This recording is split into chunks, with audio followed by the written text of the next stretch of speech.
landlord evict me even after Hurricane Michael. Okay. Now, Erin, have you had this happen to you personally? Yeah, I was telling you this before the show. I've gone out to a few stories where people are saying, my landlord is telling me I need to leave in 24 hours, 48 hours. I have nowhere to go. What should I do? Is that even legal? And then if I don't leave, what will happen? Right.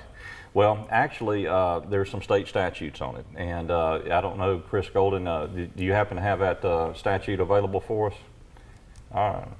All right. It's Florida Statute 83.63. This is in the Florida Statute Code, and it actually kind of deals with uninhabitable property due to a casualty loss. And in here, it's the tenant's right.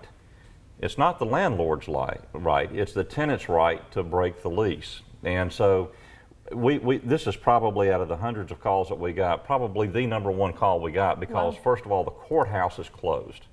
It reopens tomorrow. They're going to open up early tomorrow. So now the lawyers can kind of come in and put a stop to this process that's been going on.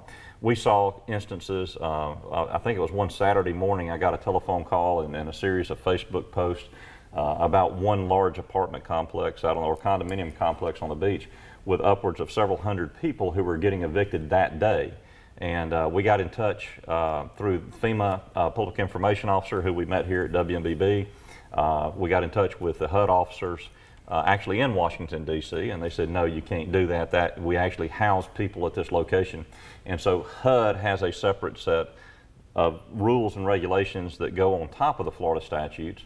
But under the Florida statutes, you just can't get a 24-hour, 72-hour, 96-hour eviction notice and be expected to move. And if you move under those premises and you're damaged, meaning you lose your property or you have to pay more rent or whatever it may be, you're entitled under another subsection of the landlord-tenant statute to receive not only that money, it could be upwards of treble damages, it could be upwards of 3 times your rent, whichever is greater. You can also be entitled to attorney's fees.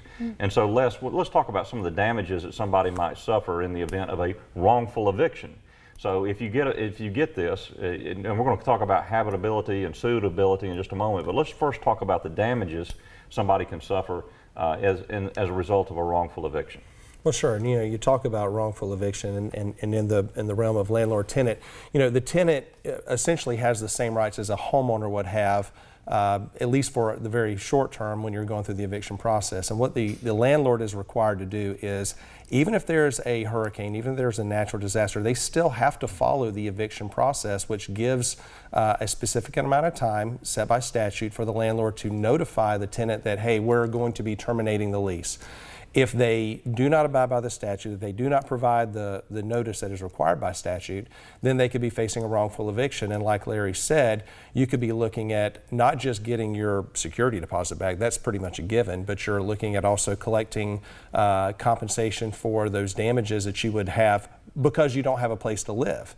If you go and have to hire an attorney, you can get the attorney's fees paid for as well. And so it's really set up, Florida is a very tenant-friendly state. They want everybody, even if you're renting your home, they want everybody to have that sense of home and that sense of ownership. And so they really give a lot of rights to the tenants, and the landlords have to go through a pretty specific process before they can just kick somebody out.